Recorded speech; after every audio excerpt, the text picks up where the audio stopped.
hordada subaxdii markaa kasoo kacdid koob biyaa keen 7 goor faatixa ku aqri cab 7 maalmood wad habeenka haddaa jiifanaysa samee ilmahaagana u samee haddaa awoodid dhibaatooyinka murugada walwalka xiqdiga xasadka wax kasta jirkaaga way ka dhamaanayaan mararka qaarkood bini aadanku ma oga camalkiisa suu u socdo shayaadiina korkiisa ka buuxsamaysa ظهر الفساد في البر والبحر بما كسبت أيدي الناس dhibaatooyin adiga naftaada geysatay oo shaydaanka korkaaga u dagaaya quraan maahan wax kala kaaga baxay iyo kalaamillah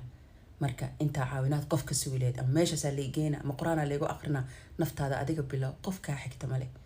7 maalmood kaliya ma sameyn kartaa adoo waxba cunin quraan ku jiifa quraanna ku soo kac habeenkii adiga samayso faatixa wada xifdsanahay subaxdana biyo ku xab habeenkina biyo ku xab farxado dhan ha ku bilaabanayso gurigaaga ku dagaayo awlaadaada ku fiicnaanayso baroobe ina soo sheeg insha Allah ilaahay haydin xafdiyo